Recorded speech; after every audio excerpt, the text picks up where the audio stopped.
Salut les amis, on se retrouve aujourd'hui pour notre point hebdomadaire sur le challenge pouce 2018. J'ai vu toutes vos réactions sur la vidéo de la semaine dernière où je faisais le point sur ma pouce. N'hésitez pas à continuer à me dire comment ça se passe pour vous, ça me rend super contente de voir que pour vous aussi la pouce est au rendez-vous. Si vous ne savez pas de quoi je parle, je vous invite à regarder dans la barre d'infos pour comprendre quel est ce challenge, en quoi il consiste. Je ne veux pas tarder à créer une playlist pour la mettre dans le petit i. Mais me connaissant, je pense qu'elle va apparaître à la fin du challenge.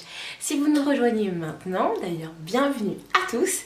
Et n'hésitez pas à le prendre en cours, le challenge, c'est pas grave. Moi, je continuerai quand même à regarder les commentaires sous mes vidéos. On ne change pas une équipe qui gagne. La première partie de la vidéo sera sur les mesures, la deuxième partie sera sur le retour d'expérience et la dernière partie mettra en lumière un de vos commentaires. Donc n'hésitez pas à m'en laisser tout de suite. Les mesures. Alors, en ce qui concerne les mesures, cette semaine, je n'en prends pas. Tout simplement parce que on a déjà mesuré la semaine dernière et que je suis pas du tout dans l'objectif de voir s'il y a vraiment 1 cm ou pas chaque semaine de plus. Je vois bien que mes cheveux ont poussé, j'espère que vous aussi vous le voyez. En tout cas, j'ai de plus en plus de volume. Moi, dans mon retour caméra, je n'ai quasiment plus de place, plus d'espace, donc ça veut dire que tout se passe bien. Allez, la suite. Alors maintenant, parlons du retour d'expérience. Je suis sûre que vous êtes nombreuses à savoir si j'ai enfin trouvé la solution à mes gratouillements. Eh bien oui, j'ai enfin trouvé la solution. Alors, âme sensible, s'abstenir, ça c'est sûr et certain. J'ai trouvé la solution, certes ce n'est pas la plus écologique, mais c'est celle qui me réussit le mieux et que j'ai réussi à mettre en place très simplement. Dans mon vapeau, j'ajoute en fait de l'eau minérale au lieu de mettre de l'eau de robinet. L'eau du robinet, on m'a expliqué que parfois elle était tellement calcaire qu'elle pouvait au niveau du cuir chevelu créer des démangeaisons. Et donc j'ai fait le test pendant ces 2 dernières semaines de remplacer l'eau du robinet par de l'eau minérale. Et c'est vraiment sans équivoque que j'ai pu voir que je n'avais plus... Ça me grattait plus en fait, plus parce que j'ai ajouté de l'eau etc. Maintenant quand c'est sale, oui, le dernier jour ça me gratte. Mais sinon, je n'ai plus gratouillé après avoir appliqué la méthode GHI. Donc je sais pas, j'essaie vraiment de trouver une alternative parce que maintenant je sais que c'est mon eau qui est trop calcaire. Je me dis peut-être qu'avec une carafe filtrante, peut-être que je pourrais arriver au même résultat. Parce que je veux vraiment éviter d'utiliser de l'eau minérale pour ça. Oui, pour mes cheveux, je peux vraiment essayer d'éviter de faire ça.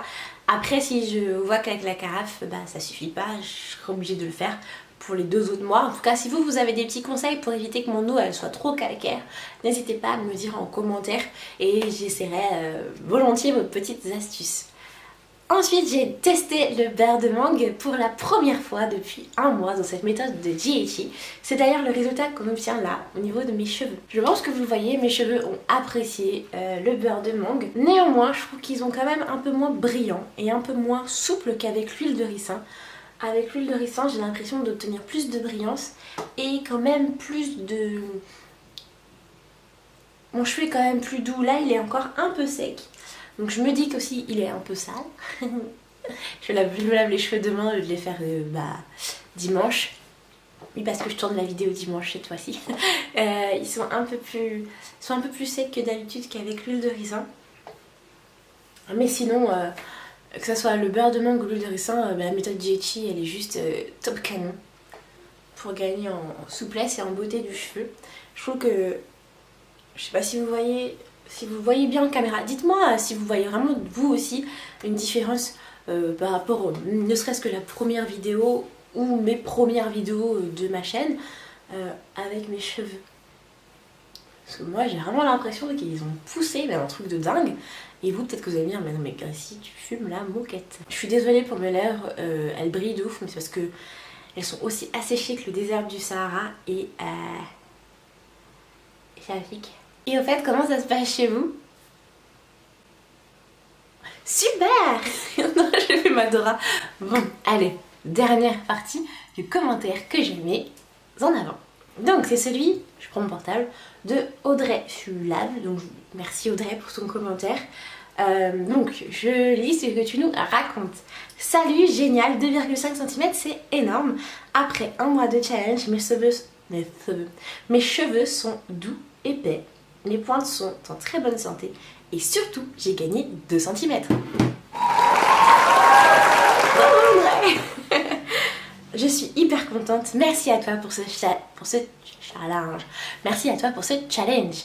Bah d'abord, merci à toi pour ce commentaire et bah bravo à toi d'avoir tenu le coup jusque là avec 2 cm. Bah je te félicite, on est quasiment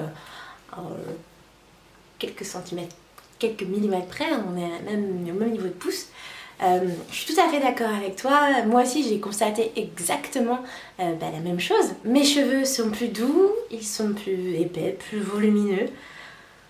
Et mes pointes, elles ne se sont jamais aussi bien portées. Donc je suis contente de voir que pour vous aussi ça se passe très bien.